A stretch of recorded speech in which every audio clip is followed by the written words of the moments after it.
Confira o resumo da 5ª sessão extraordinária da Câmara Municipal de Cubatão. Vereadores cubatenses entregam ofício durante posse da UVEBS. Novas regras permitem pagamento de boletos por meio do Pix. Hoje vamos falar do tempo. A Defesa Civil do Estado prorrogou o alerta de chuvas para a nossa região e teremos ainda o nosso quadro do esporte com a rodada do Paulistão. Hoje foi aí um dia que começamos, uma nova semana, um novo mês. Hoje é segunda-feira, é 3 de fevereiro de 2025. Esse é o seu Últimas Notícias, segunda edição. Está só começando.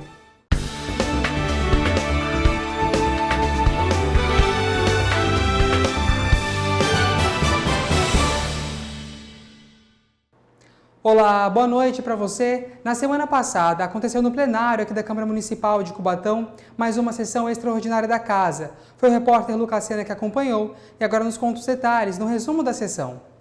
Na última sexta foi realizada a 5ª sessão extraordinária. Durante a sessão, os parlamentares que participaram da eleição da União dos Vereadores da Baixada Santista, realizada sexta de manhã, falaram sobre a entrega do ofício realizado no evento, onde mostra que o Legislativo cubatense é contrário à instalação do pátio de caminhões na Ilha do Tatu. Na votação do projeto de lei 15/2025, que autoriza a desestatização das áreas públicas e próprios públicos, nos termos do artigo 18 da Lei Orgânica do Município, no atendimento a interesse público, conforme especifica e da outras providências, o vereador Guilherme do Salão apresentou um parecer separado, sendo contrário ao projeto de lei. Votaram contra o parecer os vereadores Batoré, Kleber do Cavaco, Edson Mota, Guilherme Amaral, Ronaldo da Comissão, Rony Martins, Tinho e Xuxa.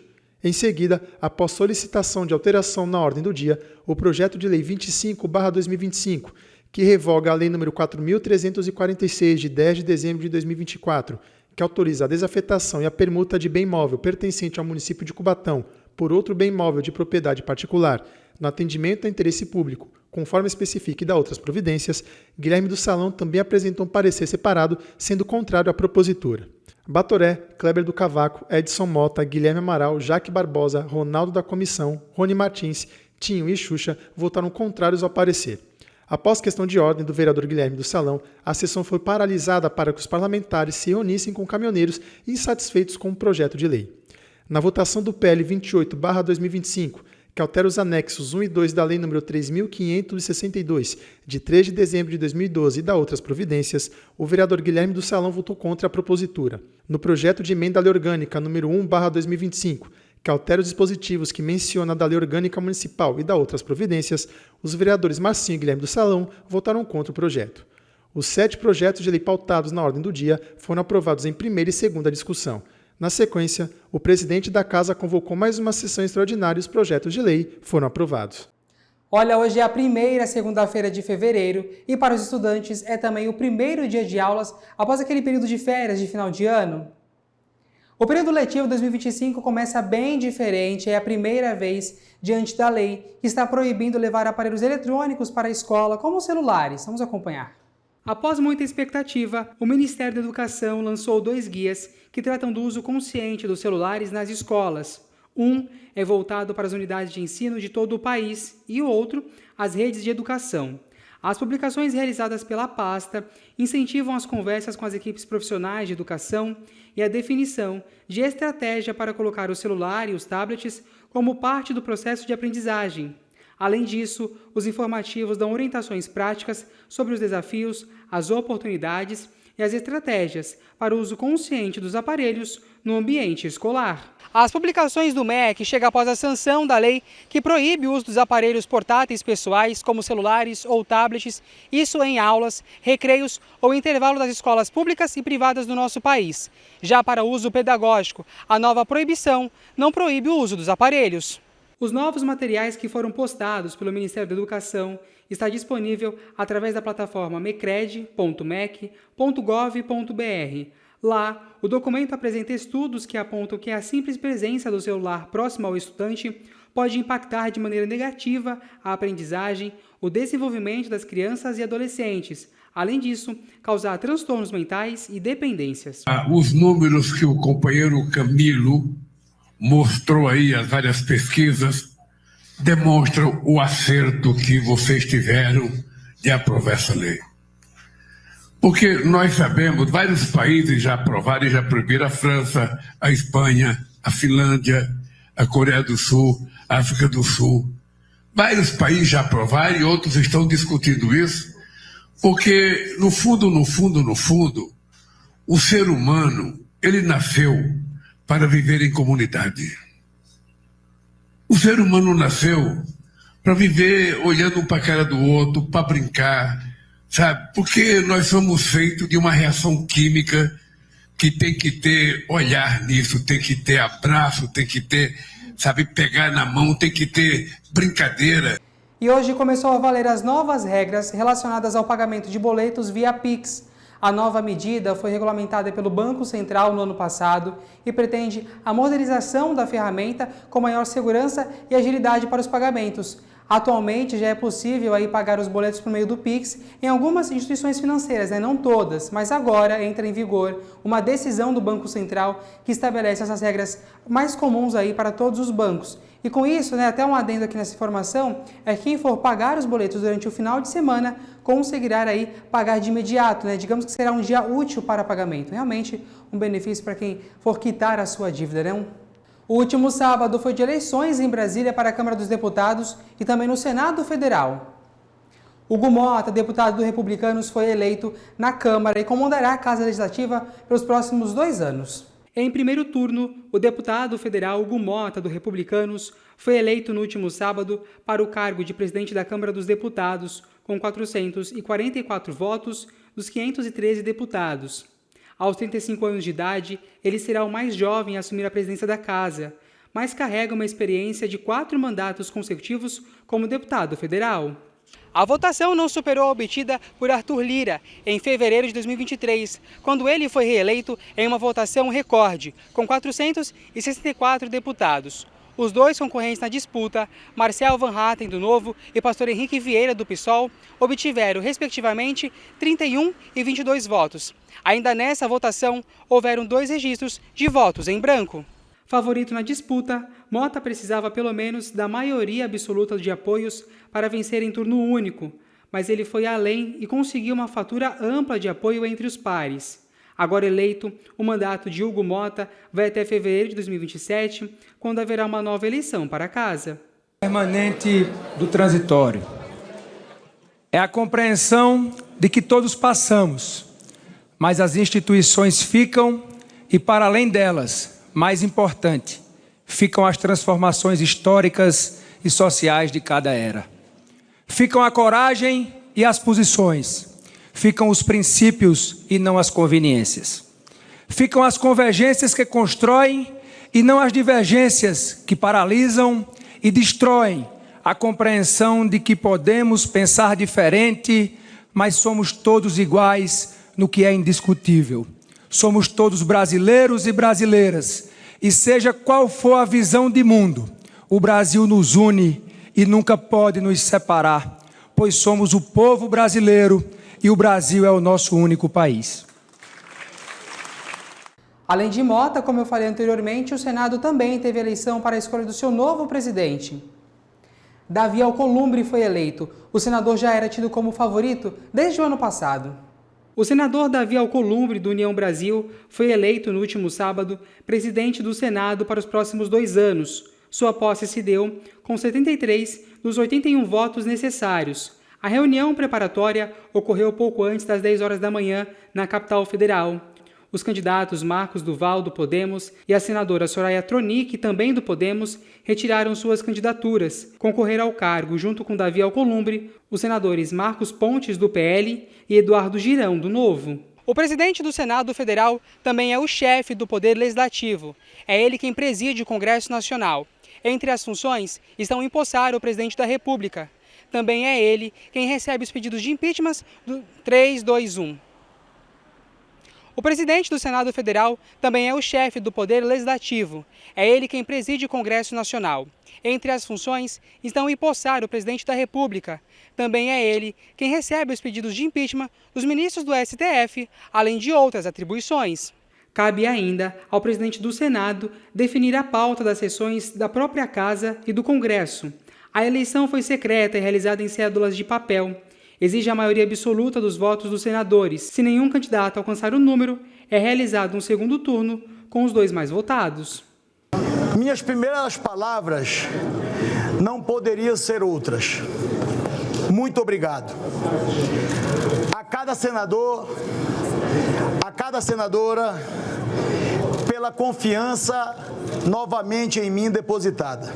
Quero ser um catalisador do desejo deste plenário e ajudar a construir os consensos que forem necessários para melhorar a vida da população brasileira. Porque esse deve ser, sim, o destino final de nossas ações.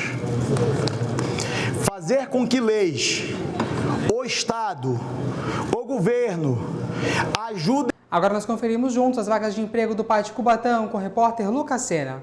O Pátio de Cubatão amanhã está com 16 vagas em 13 funções, dentre elas 3 vagas para atendente de balcão, 2 vagas para inspetor alpinista, 1 vaga para projetista, 1 vaga para operador de caixa e 1 vaga para técnico de segurança do trabalho. Além dessas vagas, o Pátio Cubatão tem mais opções. Para saber quais são, você deve acessar o site cubatão.sp.gov.br/vagaspat. Os interessados devem comparecer com o currículo atualizado em mãos das 9 da manhã até 1 da tarde no Pátio Cubatão, que fica na Rua Doutor Fernando Costa, 1096, na Vila Couto. Na semana passada, a Agência Nacional de Energia Elétrica acionou bandeira verde para este mês. Com isso, gente, a conta de luz continuará sem a cobrança de taxa extra para o próximo mês. Depois das taxas adicionais no mês de setembro e novembro, a ANEEL anunciou a bandeira verde em dezembro, assim como no mês passado. Isso, por conta do alto volume de chuvas e a perspectiva de recuperações dos reservatórios. No ano passado, por conta da estiagem que nós vivemos, a ANEEL precisou cobrar taxas extras na conta de luz. Mas, apesar desse sinal verde com a bandeira tarifária, a ANEEL alerta para a importância de evitarmos o desperdício de energia. A União dos Vereadores da Baixada Santista elegeu a nova mesa diretora para o biênio 2025-2026. Na posse da sexta-feira, vereadores aqui de Cubatão entregaram um ofício mostrando que os parlamentares são contrários à instalação de um pátio aqui no município.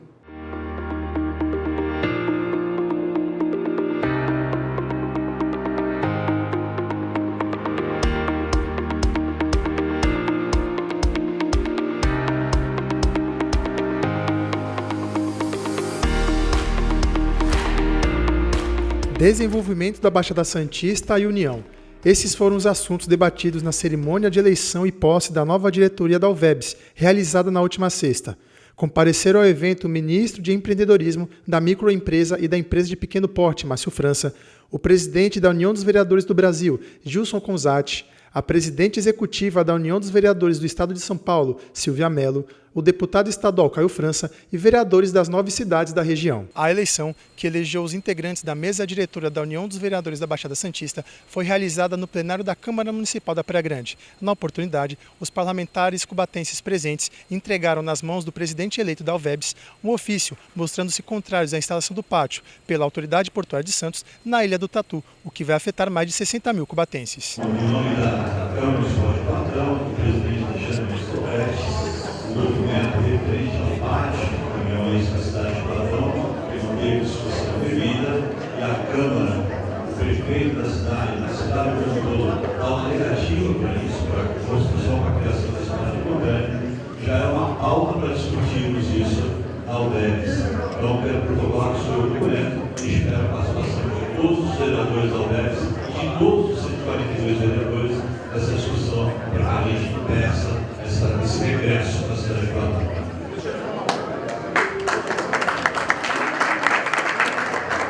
O ministro Márcio França, que já foi ministro de Portos e Aeroportos, falou sobre o assunto. Tenho certeza que o ministro Silvio vai ter atenção, se a população não concorda, o próprio Pomini, que é a autoridade portuária, vai certo pensar.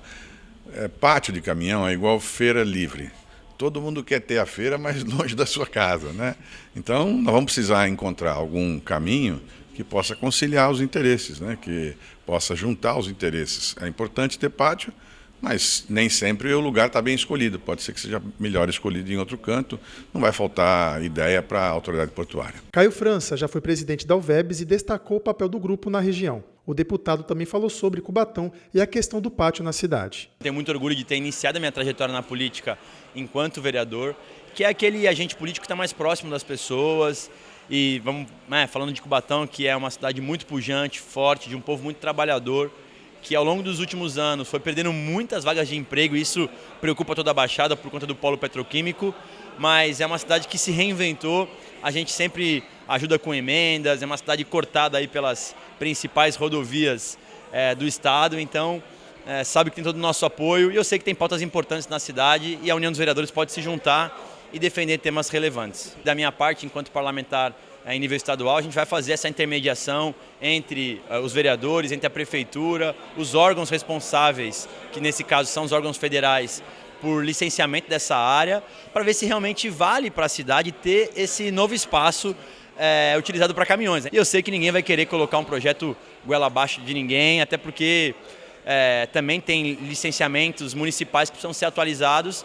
Então, acho que, mais do que tudo, uma boa conversa, transparência, para que as coisas possam eventualmente acontecer. 2 vereadores cubatenses, Alessandro Oliveira e Marcinho, foram eleitos para a nova diretoria. Guilherme Amaral e Guilherme do Salão estiveram presentes no evento. Os parlamentares falaram sobre a entrega do ofício, onde diz que a Câmara Municipal de Cubatão é contra a instalação do pátio de caminhões na cidade. Aproveitamos a oportunidade da eleição.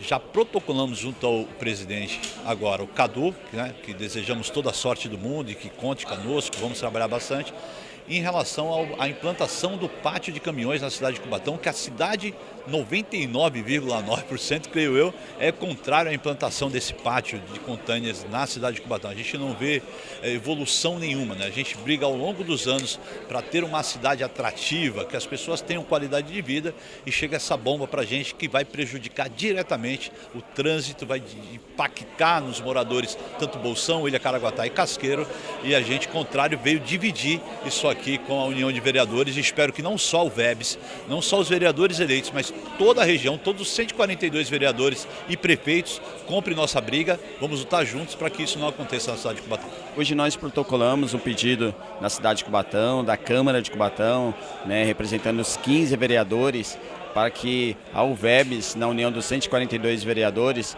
possa ter uma discussão bem ampla junto ao governo federal, ao governo do estado, para que nós possamos entender esse projeto a ser instalado, o pátio regulador, na cidade de Cubatão, um pátio de caminhões.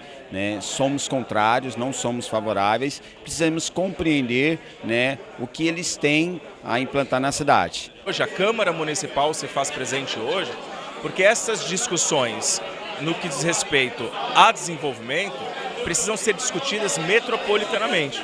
A Câmara de Vereadores é contra, tão logo sairá uma comissão já aberta pela Câmara, pelos 15 vereadores, para que haja efetivamente uma ampla discussão com a sociedade no que diz respeito à instalação desse pátio regulador de caminhões. Acho importante o posicionamento como um todo da Câmara, assim como do Executivo também. A gente tem que dividir com as demais ferramentas que a gente tem como legislador, até para que as opiniões sejam conduzidas de forma unânime, para se estar juntando forças, buscar a voz, mostrar que o parlamento tem posicionamento. Então, para mim, é de grande valia estar protocolando aqui com o presidente e mostrar para ele que toda essa região vai sofrer esse impacto. O presidente eleito, Cadu Barbosa, destacou que realizará uma reunião com os vereadores de Cubatão e depois com a diretoria da UVEBS para debater sobre a instalação do pátio. Primeiro a gente vai pegar esse documento, sentar com os vereadores de Cubatão e com a diretoria da UVEBS para estar vendo o que a gente pode fazer para barrar isso, já sabendo que a população é contrária, já sabendo que a classe política é contrária e que vai atrapalhar bastante o morador de Cubatão e até o desenvolvimento de Cubatão.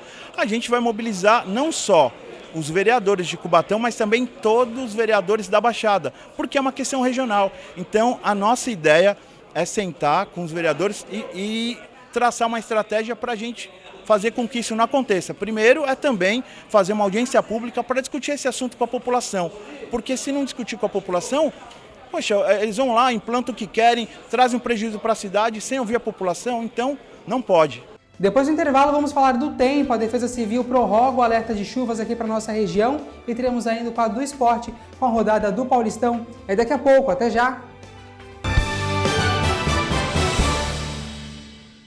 No Brasil, de cada 14 potenciais doadores de órgãos, apenas 4 realizam a doação. A recusa familiar é um dos principais obstáculos e um dos principais motivos é a ausência de diálogo sobre o assunto. Pensando nisso, reunimos algumas famílias e perguntamos: você quer falar sobre doar órgãos? Não. Não. Não. Falar doação não é fácil. Eu sei a importância que é, mas não nem consegui falar. Porque falar sobre doar órgão é falar sobre morte. Agora, pedimos para que integrantes de cada família saíssem da sala. Então, refizemos a pergunta: e se seu filho, seu marido, pai, precisasse de uma doação, você falaria sobre doar órgãos?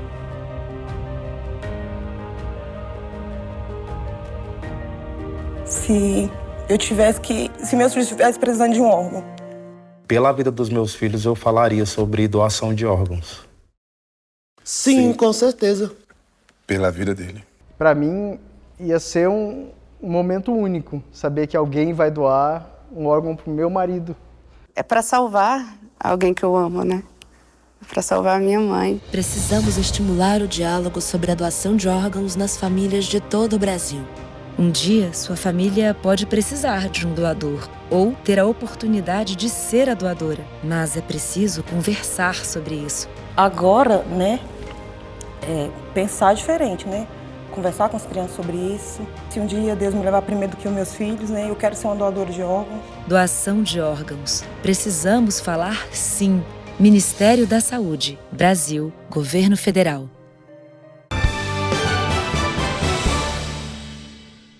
Já estamos de volta com as últimas notícias para você e com imagens do Piro do Casqueiro, né? Acompanhar a movimentação aqui na cidade de Cubatão. Como eu falei na primeira edição, né, que nós mostramos que chovia naquele momento, chove aqui na nossa região durante esses dias. Tem um novo alerta da Defesa Civil do Estado de São Paulo emitido até a próxima quarta-feira, tá? As chuvas severas que podem atingir a nossa região, como já vem acontecendo desde estes últimos dias, né? Além disso, o Instituto Nacional de Meteorologia colocou cerca de 1.800 municípios do nosso país em situação de perigo. Realmente, né, a capital paulista, a gente vem acompanhando o noticiário que foi fortemente atingida por conta dessas chuvas. E agora a gente confere juntos a previsão do tempo com a repórter Cris Castanheira.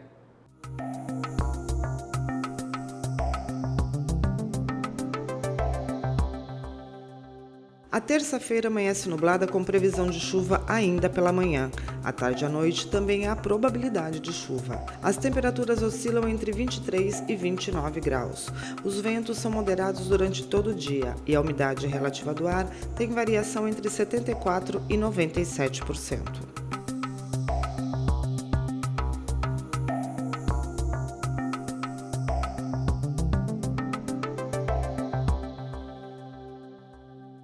E agora vamos juntos falar de esporte aqui no seu Últimas Notícias.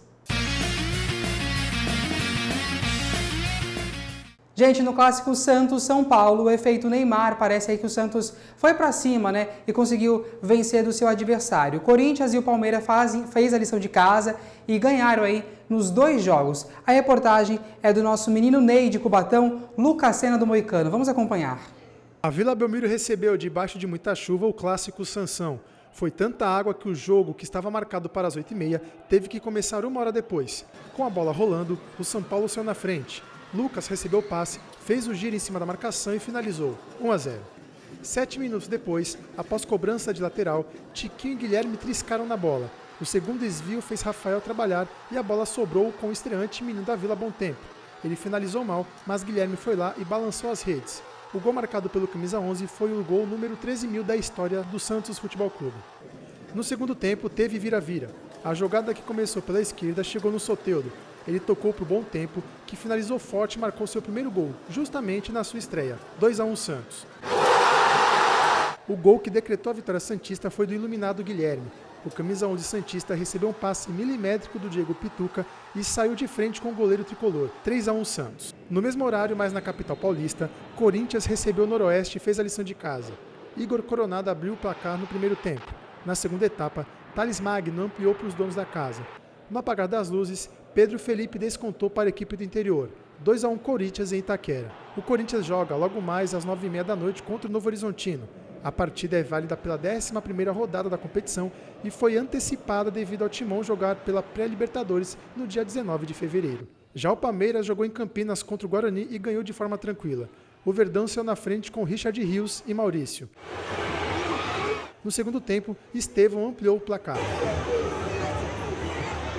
Denilson diminuiu para os donos da casa, mas Estevão novamente marcou para o Palmeiras e deu números finais ao confronto, 4-1 Palmeiras.